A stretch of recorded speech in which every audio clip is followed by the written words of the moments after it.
നമസ്തേ. ഒരു പകൽ അരമണിക്കൂറിൽ ഒരു ദിവസത്തെ സമഗ്ര വാർത്താ ചിത്രവുമായി ടോപ്പ് 7 at 7 ആരംഭിക്കുകയാണ്.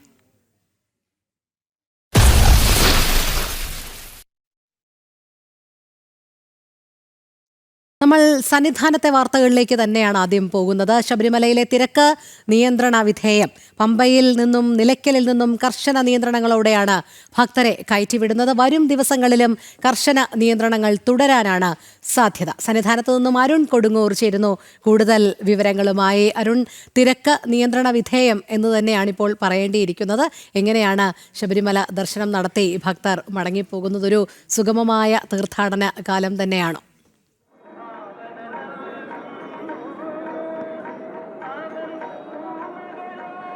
രോഹിണി, അതിൽ ഏറ്റവും പ്രധാനപ്പെട്ടത് ഒരു അശാന്തമായ ഒരു അന്തരീക്ഷത്തിലായിരുന്നു സന്നിധാനം കഴിഞ്ഞ 2 ദിവസങ്ങളിൽ ഉണ്ടായിരുന്നത്. അതിൽ ഏറ്റവും പ്രധാനപ്പെട്ടത് മുന്നൊരുക്കങ്ങളിൽ വന്ന കുറ്റകരമായ അനാസ്ഥ, അതോടൊപ്പം തന്നെ ഗുരുതരമായ വീഴ്ച, വിവിധ വകുപ്പുകളുടെ ഏകോപനമില്ലായ്മ, അതോടൊപ്പം തന്നെ ദേവസ്വം ബോർഡിൻ്റെയും സർക്കാരിൻ്റെയും കെടുകാര്യസ്ഥത, ഇതൊക്കെ തന്നെയാണ് ഈ ഭക്തർക്ക് ഏറ്റവും വലിയ പ്രതിസന്ധി കഴിഞ്ഞ 2 ദിവസങ്ങളിൽ ഉണ്ടാക്കിയിരുന്നതിലും ഏറ്റവും അപകടകരമാകുന്ന ഒരു സാഹചര്യത്തിലൂടെയായിരുന്നു ശബരിമല സന്നിധാനം കടന്നുപോയത്. ദേവസ്വം ബോർഡ് പ്രസിഡന്റ് വാക്കുകൾ കടമെടുക്കുകയാണെങ്കിൽ ഭയാനകരമാകുന്ന ഒരു സാഹചര്യത്തിലേക്കായിരുന്നു സന്നിധാനവും പരിസര പ്രദേശങ്ങളും ഒക്കെ തന്നെ പോയിരുന്നത്. നിയന്ത്രണങ്ങളൊക്കെ തന്നെ മാറുന്ന ഒരു അവസ്ഥ, നിയന്ത്രണങ്ങളൊക്കെ തന്നെ ലംഘിച്ചുകൊണ്ട് വലിയ രീതിയിലുള്ള ഒരു ഭക്തജന പ്രവാഹം, നിയന്ത്രണങ്ങളൊക്കെ തന്നെ പാളിക്കൊണ്ടുള്ള ഒരു ഭക്തജന പ്രവാഹമായിരുന്നു ശബരിമല സന്നിധാനത്തിന് തൊട്ടു താഴെ 18-ാം പടിക്ക് സമീപത്തേക്ക് എത്തിയിരുന്നത്. എല്ലാ വഴികളിൽ നിന്നുള്ള ഭക്തരിങ്ങനെ സന്നിധാനത്തേക്ക് ഒഴുകി എത്തിക്കൊണ്ടിരിക്കുന്നു. തിരക്ക് ഒരു കാരണവശാലും നിയന്ത്രിക്കാൻ കഴിയാത്തൊരവസ്ഥയായിരുന്നു കാര്യങ്ങളൊക്കെ തന്നെ എത്തിയിരുന്നത്. പക്ഷേ ഈ ദൃശ്യങ്ങളിൽ കാണുന്ന പോലെ തന്നെ ഈ തിരക്കിന് ഒരു നേരിയ കുറവ്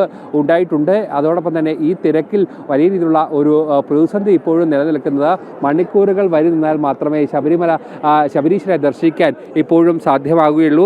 നമ്മൾ ആ തുടക്ക ദിവസം പറഞ്ഞ പോലെ തന്നെ വലിയ രീതിയിലുള്ള ഒരു പ്രതിസന്ധി ഇപ്പോഴും മരക്കൂട്ടത്തും അതോടൊപ്പം തന്നെ വരുന്ന വഴികളിലുമൊക്കെ ശരണപാതയിലൊക്കെ തന്നെ നിലനിൽക്കുകയാണ്. കാരണം അതിലേറ്റവും എടുത്തു പറയേണ്ടത് കൃത്യമായി തന്നെ കുടിവെള്ളം എത്തിക്കുന്നതിന് ഒരു സംവിധാനങ്ങൾ ഇപ്പോഴും കൃത്യമായി തന്നെ ഒരുക്കിയിട്ടില്ല. അത് വരുന്ന വഴികളിലാണ്. സന്നിധാനത്ത് നിലവിലുള്ള ആ ഒരു പ്രശ്നങ്ങളൊക്കെ തന്നെ പരിഹരിച്ചിട്ടുണ്ട്. പക്ഷേ വരുന്ന വഴികളിലൊക്കെ തന്നെ അത് വലിയ പ്രതിസന്ധിയായി തന്നെ നിലനിൽക്കുകയും ചെയ്തിട്ടുണ്ട്. ആ ഒരു പ്രശ്നം കൂടി ഇനി മാറേണ്ടതുണ്ട്. എന്തായാലും ഉടൻ തന്നെ ഈ പ്രശ്നത്തിന് പരിഹാരം കാണും. കുറ്റകരമായ ഒരു അനാസ്ഥ ഉണ്ടായി എന്ന് ദേവസ്വം ബോർഡ് തന്നെ സമ്മതിക്കുകയും ചെയ്തിട്ടുണ്ട്. അതുതന്നെയാണ് ഏറ്റവും വലിയ വെല്ലുവിളിയായി പ്രതിസന്ധിയായി ഒക്കെ തന്നെ നിലനിൽക്കുകയും ചെയ്തിരിക്കുന്നത്. എന്തായാലും അത്തരത്തിലുള്ള ഒരു വലിയ പ്രതിസന്ധിയിലൂടെ സന്നിധാനം കടന്നു പോകുമ്പോൾ ആ ഒരു പ്രശ്നത്തിന് പരിഹാരം കാണണമെന്നുള്ളത് ഇന്നും ഇന്നലെയും അറിഞ്ഞതാണോ എന്നുള്ള ഏറ്റവും പ്രധാനപ്പെട്ട ചോദ്യമാണ് നമ്മൾ ഉന്നയിക്കുകയും ചെയ്തിരിക്കുന്നത്. ആദ്യ ദിവസങ്ങൾ തന്നെ നമ്മൾ ഈ നട തുറന്ന ആദ്യ ദിവസങ്ങൾ തന്നെ ഉണ്ടാകുന്ന വീഴ്ചകൾ, ആ വീഴ്ചകൾ തന്നെ കൃത്യമായി തന്നെ പരിഹരിക്കാനുള്ള കാര്യങ്ങളൊക്കെ തന്നെ നമ്മൾ കൃത്യമായി തന്നെ ചൂണ്ടിക്കാട്ടുന്നുണ്ട്. ആ സമയങ്ങളിലൊക്കെ തന്നെ ഈ വിഷയത്തിൽ ഒരു തരത്തിലുള്ള ഇടപെടലും നടത്തുന്നില്ല എന്നുള്ളതാണ് ഏറ്റവും പ്രധാനപ്പെട്ട വസ്തുത. ഇപ്പോഴും ആ ഒരു പ്രശ്നം നിലനിൽക്കുകയാണ്. എന്തായാലും സ്പോട്ട് ബുക്കിംഗ് ഇനി നിയന്ത്രിച്ചതാണ് ഇനി ഏറ്റവും വലിയ ഒരു പ്രതിസന്ധിയാകാൻ സാധ്യതയുള്ള. നിലവിൽ 20,000 പേരെയായിരുന്നു ഭക്തരെയായിരുന്നു സന്നിധാനത്തേക്ക് കടത്തിവിട്ടിരുന്നത്. പക്ഷേ ആ ഒരു സമയത്ത് 5,000-ലേക്ക് അത് കോടതിയുടെ ഇടപെടൽ മൂലം ചുരുക്കി. അത് പക്ഷേ അവിടെ ഉണ്ടാകാൻ പോകുന്ന ഏറ്റവും പ്രധാനപ്പെട്ട പ്രശ്നം, നിലയ്ക്കൽ ഉണ്ടാകാൻ പോകുന്ന ഏറ്റവും പ്രധാനപ്പെട്ട പ്രശ്നം, ഈ വരുന്ന ഭക്തരെ ഈ കാര്യങ്ങൾ അറിയാതെ പെട്ടെന്നുള്ള ഒരു തീരുമാനമാണ് ഉണ്ടായിരിക്കുന്നത്. ആ വരുന്ന ഭക്തരെ എവിടെ കൃത്യമായി തന്നെ ഉൾക്കൊള്ളും, അവിടെ എവിടെ സൗകര്യം ഒരുക്കും എന്നുള്ള കാര്യമാണ് ഇനി ഏറ്റവും പ്രധാനമായി ചർച്ച ചെയ്യേണ്ടത്. ഇതുവരെയും അത്തരത്തിലുള്ള സംവിധാനങ്ങളൊന്നും തന്നെ ഒരുക്കാതെയാണ് ഇത്തരത്തിലുള്ള തീരുമാനം വന്നിരിക്കുന്നത്. എന്തായാലും നിലയ്ക്കലുണ്ടാകുന്ന പ്രശ്നങ്ങൾ, അതോടൊപ്പം തന്നെ നിലയ്ക്കലുണ്ടാകുന്ന സൗകര്യങ്ങൾ, അതൊക്കെ തന്നെ നമ്മൾ കൃത്യമായി തന്നെ കഴിഞ്ഞ ദിവസങ്ങളിൽ നമ്മൾ ലൈവത്തോണിലൂടെ കൃത്യമായി തന്നെ കാണിച്ചു കൊടുത്തതാണ്. എന്തായാലും ശാന്തമായ ഒരു അന്തരീക്ഷത്തിലേക്ക് സന്നിധാനം മാറിയിട്ടുണ്ട്. തിരക്ക് നിയന്ത്രിക്കുന്നതിന് അങ്ങ് പമ്പയിലും അതോടൊപ്പം തന്നെ നിലയ്ക്കലും തീർത്ഥാടകരെ നിയന്ത്രിക്കുന്നതിന് അല്ലാതെ മറ്റൊരു നടപടിയിലേക്കും ഇപ്പോൾ ദേവസ്വം ബോർഡിനോ സർക്കാരിനോ പോകാൻ കഴിഞ്ഞിട്ടില്ല എന്നുള്ളതാണ് ഏറ്റവും പ്രധാനപ്പെട്ട വസ്തുത. രോഹിണി, ശരി. അരുൺ കൊടുങ്ങൂറാണ് വിവരങ്ങൾ നൽകിയത്. നിലവിലിപ്പോൾ ശബരിമലയിൽ തിരക്ക് നിയന്ത്രണ വിധേയം തന്നെയാണ്. പക്ഷേ പാളിച്ചകളൊക്കെ തുടരുന്നു എന്നുള്ള സൂചനകൾ കൂടി വരുന്നുണ്ട്. ശബരിമലയിലെ അനിയന്ത്രിത ഭക്തജന തിരക്കിൽ ദേവസ്വം ബോർഡിനെ അതിരൂക്ഷമായി വിമർശിച്ച് ഹൈക്കോടതി. ദേവസ്വം ബോർഡിന് ഏകോപനമില്ല എന്നും 6 മാസം മുന്നേ ഒരുക്കങ്ങൾ നടത്തണമായിരുന്നുവെന്നും വിമർശനം. മണ്ഡലകാല മുന്നൊരുക്കങ്ങളിലെ വീഴ്ചയിൽ ഹൈക്കോടതി കടുത്ത അതൃപ്തി രേഖപ്പെടുത്തി. അതേസമയം ശബരിമലയിലെ സ്പോട്ട് ബുക്കിംഗ് ദിവസേന 5,000 പേർക്ക് മാത്രമായി പരിമിതപ്പെടുത്തി. തിങ്കളാഴ്ച വരെയാണ് നിയന്ത്രണം. ശബരിമലയിലെ അനിയന്ത്രിത ഭക്തജന തിരക്കിന് കാരണം ദേവസ്വം ബോർഡിന്റെ ഏകോപനമില്ലായ്മയാണ് കാരണമെന്ന് ചൂണ്ടിക്കാട്ടിയായിരുന്നു ഹൈക്കോടതിയുടെ അതിരൂക്ഷമായ ഭാഷയിലുള്ള വിമർശനം. ദേവസ്വം ബോർഡ് പറഞ്ഞതൊന്നും നടന്നില്ലല്ലോ എന്ന് കുറ്റപ്പെടുത്തിയ കോടതി മണ്ഡലകാല മുന്നൊരുക്കങ്ങളിലെ വീഴ്ചയിൽ കടുത്ത അതൃപ്തിയും പ്രകടിപ്പിച്ചു. ഇത്രയും പേരെ എന്തിന് കയറ്റുന്നുവെന്ന ചോദ്യമുന്നയിച്ച ഹൈക്കോടതി ശാസ്ത്രീയമായ രീതിയിൽ കാര്യങ്ങൾ ക്രമീകരിക്കണമെന്നും പറഞ്ഞു. ആളുകളെ തിരികെ കയറ്റിയിട്ട് എന്ത് കാര്യമെന്നും കോടതി ചോദിച്ചു. സെക്ടർ തിരിച്ച് എത്ര പേർക്ക് നിൽക്കാനാകുമെന്ന് വ്യക്തതയുണ്ടാകണം. 90,000 പേരെ എവിടെ മുതൽ എവിടെ വരെ നിർത്തുമെന്ന കോടതിയുടെ മറുചോദ്യവുമുണ്ടായി. തിരക്ക് നിയന്ത്രണത്തിന് പോലീസ് മാത്രം പോരാ, ഏകോപനത്തിന് ആളുകളും വേണം. ഇങ്ങനെ പോയാൽ വലിയ ദുരന്തമുണ്ടാകുമെന്നും കോടതി വിമർശിച്ചു. കേവലം ഉത്സവം നടത്തുന്നത് പോലെയാണോ ശബരിമലയിൽ മുന്നൊരുക്കങ്ങൾ നടത്തേണ്ടതെന്നും ഹൈക്കോടതി കുറ്റപ്പെടുത്തി. കുട്ടികളുമായി വരുന്നവരുടെ ബുദ്ധിമുട്ട് മനസ്സിലാക്കണം. ആളുകൾക്ക് ക്യൂവിൽ ശ്വാസം മുട്ടും. ശുചിമുറി വൃത്തിയാക്കാൻ ആളില്ല, വെള്ളമില്ല. 8 മണിക്കൂർ ക്യൂ നിൽക്കുകയല്ലേ ആളുകളെന്നും അക്കമിട്ടു നിരത്തിക്കൊണ്ട് ദേവസ്വം ബോർഡ്, സർക്കാർ എന്നിവരോടായി ഹൈക്കോടതി ചോദിച്ചു. അനിഷ്ട സംഭവങ്ങൾ ഉണ്ടാകരുതെന്ന് ആവർത്തിച്ച ഹൈക്കോടതി ഭക്തരുടെ എണ്ണം കുറയ്ക്കണമെന്നും ആവശ്യപ്പെട്ടു. വെള്ളിയാഴ്ചയ്ക്കുള്ളിൽ സർക്കാരും ദേവസ്വം ബോർഡും മറുപടി റിപ്പോർട്ടായി നൽകാനും ഹൈക്കോടതി നിർദ്ദേശം നൽകി. ജനം, കൊച്ചി.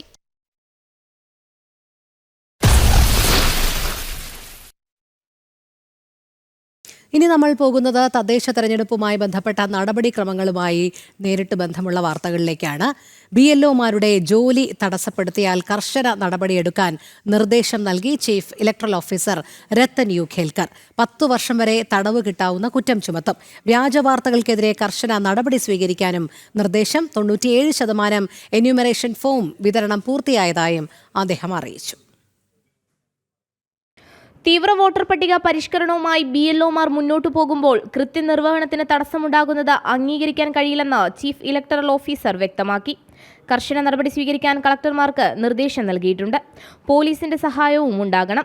ബൂത്ത് ലെവൽ ഓഫീസർമാരുടെ ജോലി തടസ്സപ്പെടുത്തുന്നത് 10 വർഷം വരെ തടവ് ലഭിക്കാവുന്ന കുറ്റമാണ്. വ്യാജ വാർത്തകൾ പ്രചരിക്കുന്നതിൽ കർശന നടപടി ഉണ്ടാവുമെന്നും രത്തൻ യു ഖേൽക്കർ പറഞ്ഞു. സൈബർ നിയമപ്രകാരവും IT നിയമപ്രകാരവും നടപടിയുണ്ടാവും. ബൂത്ത് ലെവൽ ഓഫീസർ എന്ന് പറയുന്ന ഒരു ഉദ്യോഗസ്ഥൻ ആസ് ലോങ് ആസ് ഇലക്ഷൻ കമ്മീഷനുടെ ജോലി ചെയ്യുവാണെങ്കിൽ that person will be considered as the public servant for work of Election Commission of India. നമ്മള് CEO എങ്ങനെയാണോ അതുപോലെ തന്നെയാണ് BLO. അവർക്ക് അത്ര ഇമ്പോർട്ടൻ്റ് ആയിട്ടുള്ള പ്രോമിനൻ്റ് ആയിട്ടുള്ള ഒരു സ്ഥാനമുണ്ട് എന്നുള്ളത് എല്ലാവരും അറിയണം. അവരുടെ ജോലി ആരെങ്കിലും തടസ്സപ്പെടുത്തുവാണെങ്കിൽ അവരുടെ എതിരെ സ്ട്രിക്റ്റ് ആയിട്ടുള്ള ക്രിമിനൽ ആക്ഷൻ എടുക്കാൻ വേണ്ടിയിട്ടുള്ള നിർദ്ദേശം നമ്മൾ ഓൾറെഡി ജില്ലാ കളക്ടർമാർക്ക് കൊടുത്തിട്ടുണ്ട്. As per section 121 of BNS, restricting the work or creating a problem for any BLO who is considered as a public servant for the Election Commission of India, അവരുടെ എതിരെ strict ആയിട്ടുള്ള action ഉണ്ടാവും as per section 121. Idukki, Malappuram ജില്ലകളിൽ BLOമാർക്ക് കൃത്യനിർവഹണത്തിന് തടസ്സമുണ്ടാകുന്ന തരത്തിലുള്ള ചില പ്രവർത്തനങ്ങൾ ഉണ്ടായതായി ജില്ലാ കളക്ടർമാർ അറിയിച്ചിരുന്നു. പോലീസ് സേനയുടെ സഹായം BLOമാർക്ക് ഉണ്ടാകുമെന്നും ഏതെങ്കിലും തരത്തിലുള്ള പ്രയാസം ഉണ്ടായാൽ കൃത്യമായി തെരഞ്ഞെടുപ്പ് കമ്മീഷനെ അറിയിക്കാം. SIR ശുദ്ധീകരണത്തിന്റെ ഭാഗമാണിത്. അതിന് എല്ലാവരുടെയും കൂട്ടായ പ്രവർത്തനം ഉണ്ടാകണം. SIR നാടിന്റെ ആവശ്യമാണെന്നും അദ്ദേഹം പറഞ്ഞു. വിവിധ രാഷ്ട്രീയ പാർട്ടികൾ SIRനെതിരെ വ്യാജ പ്രചാരണങ്ങൾ നടത്തുകയും വോട്ടർ പട്ടിക തീവ്ര പരിഷ്കരണം അട്ടിമറിക്കാനും ശ്രമിക്കുമ്പോഴാണ് തെരഞ്ഞെടുപ്പ് കമ്മീഷന്റെ ഇടപെടലും നിർദ്ദേശവും. ജനം, തിരുവനന്തപുരം. കണ്ണൂരിൽ BLO അനീഷ് ജോർജിന്റെ ആത്മഹത്യയ്ക്ക് പിന്നിൽ CPM സമ്മർദ്ദമെന്നതിന് കൂടുതൽ തെളിവുകൾ. ബൂത്ത് ലെവൽ ഏജന്റ് വൈശാഖ നേരത്തെ തന്നെ കളക്ടർക്ക് പരാതി നൽകിയിരുന്നു. കോൺഗ്രസുകാരനായ തന്നെ ഉൾപ്പെടുത്തി SIR ജോലി ചെയ്താൽ CPM തടയുമെന്ന് അനീഷ് ഭയപ്പെട്ടിരുന്നു എന്നാണ് പരാതിയിൽ പറയുന്നത്. അതിനിടെ പ്രദേശത്ത് ഇലക്ഷൻ പ്രചാരണത്തിന് പോയതിന്റെ പേരിൽ BJP മണ്ഡലം പ്രസിഡന്റിനെ CPM ലോക്കൽ സെക്രട്ടറി ഭീഷണിപ്പെടുത്തുന്നതിന്റെ ശബ്ദരേഖയും പുറത്തുവന്നു. ഈ മാസം 8-ന് കളക്ടർക്ക് നൽകിയ പരാതിയിലാണ് BLO SIR പ്രവർത്തനങ്ങളിൽ നിന്ന് കോൺഗ്രസ് ഏജന്റായ തന്നെ മാറ്റി നിർത്തുന്നുവെന്നും കാരണം ചോദിച്ചപ്പോൾ CPM ഭീഷണി കൊണ്ടാണെന്ന് BLO അനീഷ് പറഞ്ഞുവെന്നും വ്യക്തമാക്കുന്നത്. പ്രശ്നം ഒഴിവാക്കാനാണെന്ന് അനീഷ് ജോർജ് അന്ന് തന്നോട് പറഞ്ഞെന്നും കോൺഗ്രസ് BLA വൈശാഖിന്റെ പരാതിയിലുണ്ട്. അതേസമയം ഇതേ പ്രദേശത്ത് തെരഞ്ഞെടുപ്പ് പ്രചാരണത്തിന് പോയതിന് BJP മണ്ഡലം പ്രസിഡന്റിനെ CPM ലോക്കൽ സെക്രട്ടറി ഭീഷണിപ്പെടുത്തുന്നതിന്റെ ഓഡിയോ പുറത്തുവന്നു. BJP പെരിങ്ങോം പഞ്ചായത്ത് പ്രസിഡന്റ് സുനിൽകുമാറിനെ CPM ലോക്കൽ സെക്രട്ടറി തമ്പാനാണ് ഭീഷണിപ്പെടുത്തിയത്. CPM ഏരിയയിൽ കയറി വല്ലാതെ കളിക്കണ്ട എന്നാണ് ഭീഷണി. അല്ലല്ല, വല്ലാതെ കളിക്കണ്ട. ഈ പ്രദേശത്ത് വന്നിട്ട് ആളുകളെ തെറ്റിദ്ധരിപ്പിച്ചിട്ട് എന്തെങ്കിലും കഴിവേണ്ട. അത് നിങ്ങൾ നിർത്താൻ പറയുന്നത് നല്ലത്. നിങ്ങളെ ആരായാലും വേണ്ടിയില്ല. CPM പ്രതിപക്ഷമില്ലാതെ ഭരിക്കുന്ന പഞ്ചായത്തിൽ ജനാധിപത്യം പോലുമില്ല എന്ന് വ്യക്തമാക്കുന്നതാണ് ഈ ഓഡിയോ. ജനം, കണ്ണൂർ. ഇപ്പോൾ NDA തെരഞ്ഞെടുപ്പ് ഗാനം BJP സംസ്ഥാന പ്രസിഡന്റ് രാജീവ് ചന്ദ്രശേഖർ പ്രകാശനം ചെയ്യുന്നു. തത്സമയത്തിലേക്ക് പോകുകയാണ്. അതിന്റെ ഒപ്പം ഈ 101 സ്ഥാനാർത്ഥികളെ ജയിപ്പിക്കാൻ കഠിനാധ്വാനവും പരിശ്രമവും ചെയ്യാൻ പോകുന്ന നമ്മുടെ പാർട്ടിന്റെയും NDAന്റെയും പ്രവർത്തകരെയും ഞാൻ നമസ്കരിക്കുന്നു. അവർക്കും എൻ്റെ എല്ലാവിധ ബെസ്റ്റ് വിഷസ് പറയാൻ ഞാൻ ആഗ്രഹിക്കുന്നു. ഈ വരുന്ന തെരഞ്ഞെടുപ്പ്, തദ്ദേശ തെരഞ്ഞെടുപ്പ്, തിരുവനന്തപുരം കോർപ്പറേഷന്റെ ഇലക്ഷൻ കേരളനാടിന്റെ ചരിത്രത്തിൽ, തിരുവനന്തപുരം കോർപ്പറേഷന്റെ ചരിത്രത്തിൽ ഒരു നിർണായകമായ ഇലക്ഷനായിട്ടാണ് ജനങ്ങൾ കാണുന്നത്. എന്തുകൊണ്ടെന്ന് ചോദിച്ചാൽ, ഈ കോർപ്പറേഷനിൽ താമസിക്കുന്ന ആരാണെങ്കിലും, ഏത് സാധാരണ നിവാസിയോട് ചോദിച്ചാൽ ഒറ്റക്കെട്ടായിട്ട് പറയുന്നത് മതിയായി, മാറ്റം വേണം. ആ മാറ്റം കൊണ്ടുവരാൻ കഴിവുള്ള ഒറ്റ പാർട്ടി BJP NDA ആണ്, ഒറ്റ മുന്നണി NDA ആണെന്ന് ജനങ്ങൾ തീരുമാനിച്ചു. അപ്പോൾ ഈ ഇലക്ഷൻ, ഈ തെരഞ്ഞെടുപ്പ് പ്രധാനപ്പെട്ട ഒരു തെരഞ്ഞെടുപ്പാണ്, നിർണായകമായ തെരഞ്ഞെടുപ്പാണെന്ന് ആദ്യം ഞാൻ പറയാൻ ആഗ്രഹിക്കുന്നു. അങ്ങനെയാണ് മുന്നണിയും പാർട്ടിയും പ്രവർത്തകരും എല്ലാവരും ഈ ഇലക്ഷനെ കാണുന്നത്. എല്ലാ 5 കൊല്ലം നമ്മുടെ ജനാധിപത്യ സംവിധാനത്തിൽ എല്ലാ 5 കൊല്ലം ഒരു ഇലക്ഷൻ നടക്കും.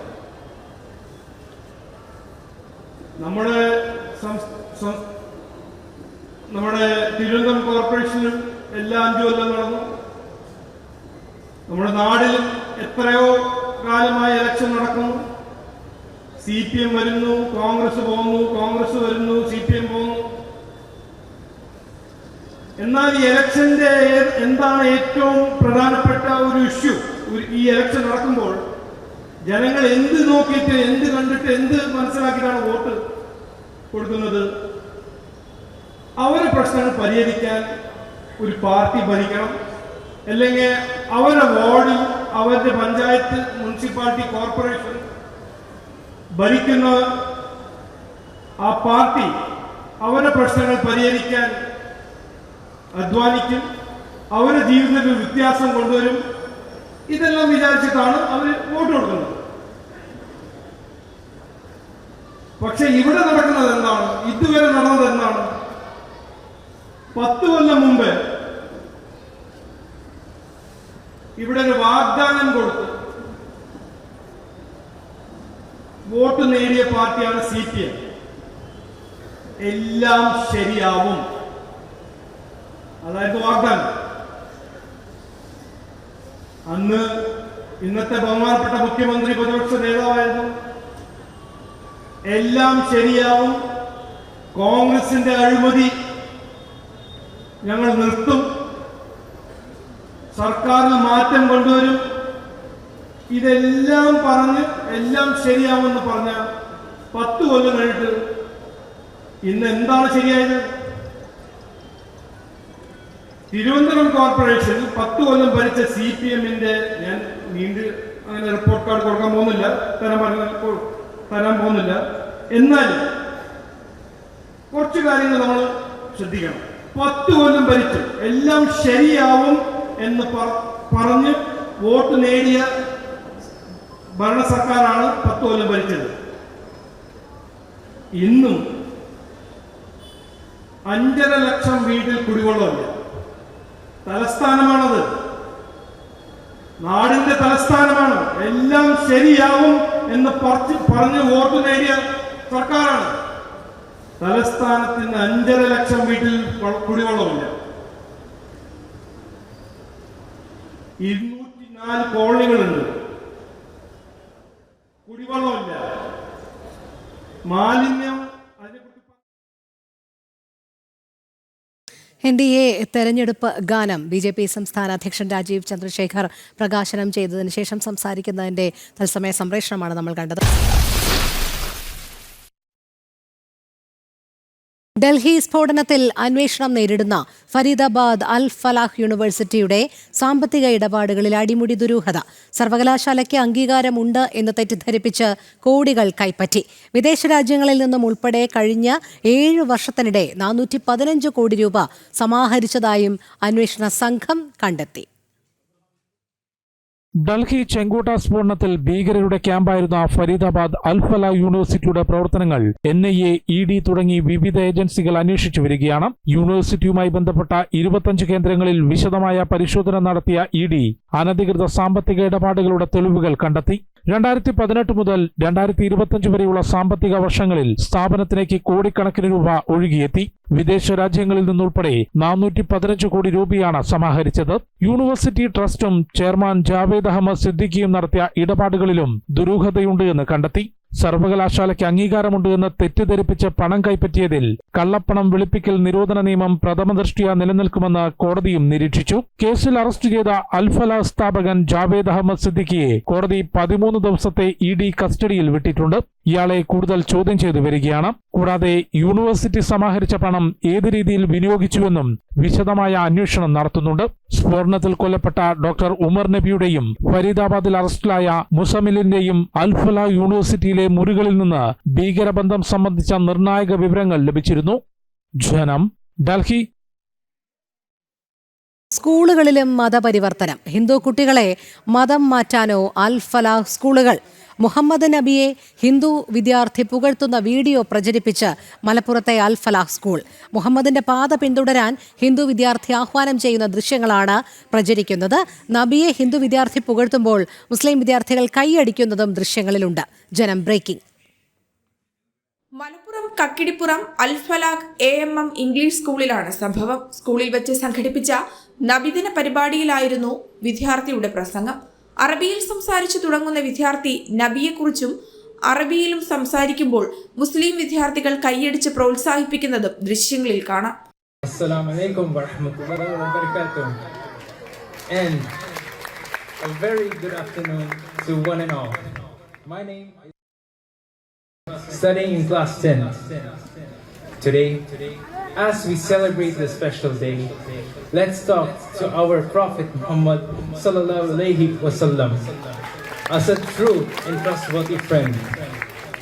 പിന്നീടുള്ള പ്രസംഗത്തിൽ മുഹമ്മദ് നബിയെ പ്രകീർത്തിക്കുന്ന ഖുറാനിലെ കഥകൾ പറയുന്ന 10ാം ക്ലാസ്സുകാരൻ മുഹമ്മദിനെ പിന്തുടരണമെന്ന ആഹ്വാനവും നൽകുന്നു. If you want to be good friends, we must learn from him. Be honest to our friends and to always be kind to let us be kind to our friends by being truthful and trustworthy. We are following in the footsteps of our Prophet Muhammad. Thank you, and I hope my words made you think. Have a nice day. CBSE അംഗീകാരമുള്ള കക്കിട്ടപ്പുറം അൽഫല സ്കൂളിൽ സിലബസിനൊപ്പം സമസ്ത കേരള ഇസ്ലാം മതവിദ്യാഭ്യാസ ബോർഡിന് കീഴിലുള്ള മതപഠനവും സമന്വയിപ്പിച്ചുള്ള പഠന രീതിയാണ് പിന്തുടരുന്നത്. ഖുർആൻ, ഹദീസ്, പ്രാർത്ഥനകൾ എന്നിവയിൽ പരിശീലനവും നൽകുന്നു. മദ്രസകളെ പോലെയാണ് സ്കൂളിന്റെ പ്രവർത്തനമെന്ന് വ്യക്തം.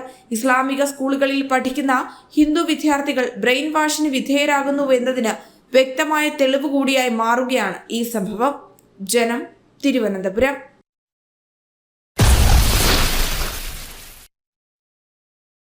നിതീഷ് കുമാർ രാജ്ഭവനിലെത്തി ഗവർണറെ കണ്ടു. സർക്കാർ രൂപീകരണത്തിന് അവകാശം ഉന്നയിച്ച് ഗവർണർക്ക് കത്ത് കൈമാറി. ഗവർണർ ആരിഫ് മുഹമ്മദ് ഖാൻ സർക്കാർ രൂപീകരണത്തിന് അനുമതി നൽകി. നന്ദഗോപൻ ചേരുന്നു. നന്ദൻ, നാളെയാണ് ബീഹാറിൽ NDA സർക്കാർ സത്യപ്രതിജ്ഞ ചെയ്ത് അധികാരം ഏൽക്കുന്നത്. അതിന് മുന്നോടിയായി നിതീഷ് കുമാർ രാജ്ഭവനിലെത്തി ഗവർണറെ കണ്ടു. മറ്റെന്തെല്ലാമാണ് വിവരങ്ങൾ?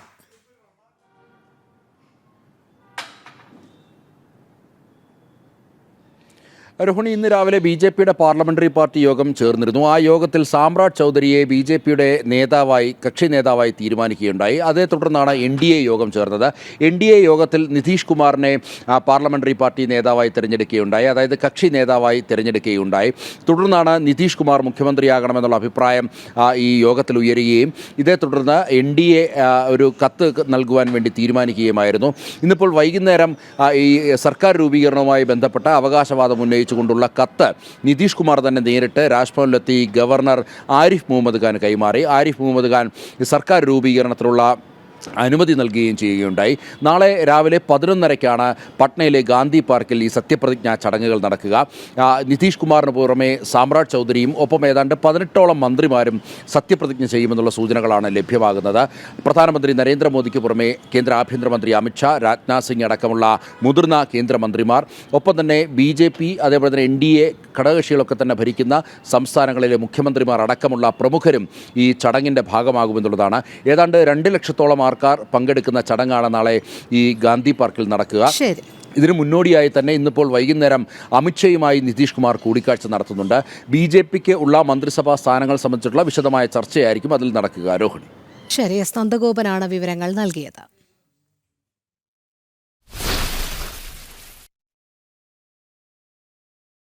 ഡൊണാൾഡ് ട്രംപിന്റെ അത്താഴ വിരുന്നിൽ താരമായി കാൽപന്ത് കളിയുടെ രാജകുമാരൻ റൊണാൾഡോ. വളരെ അപ്രതീക്ഷിതമായിട്ടായിരുന്നു CR7 എൻട്രി. സൗദി രാജകുമാരൻ മുഹമ്മദ് ബിൻ സൽമാൻ ഒരുക്കിയ അത്താഴ വിരുന്നിലാണ് അദ്ദേഹം എത്തിയത്.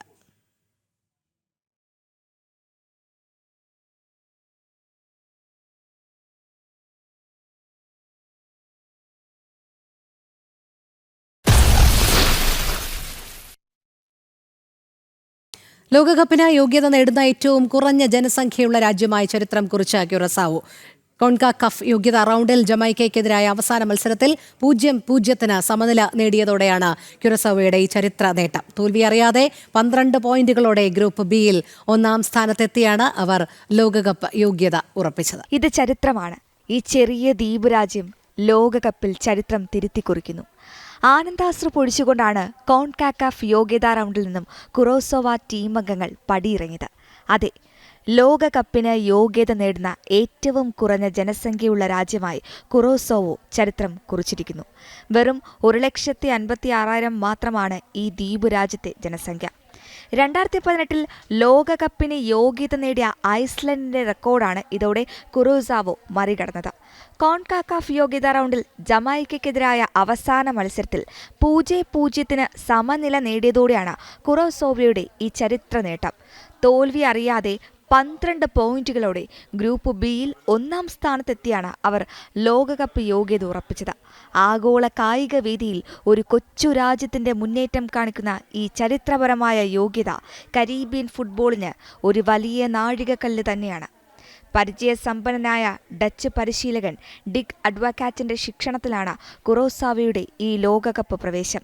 നെതർലൻഡ്സ് ആഞ്ചലീസ് ഇല്ലാതായതിനു ശേഷം 2010 മാത്രമാണ് കുറോസാവോ ഫിഫയിൽ അംഗത്വം നേടിയത് എന്നതും ശ്രദ്ധേയമാണ്.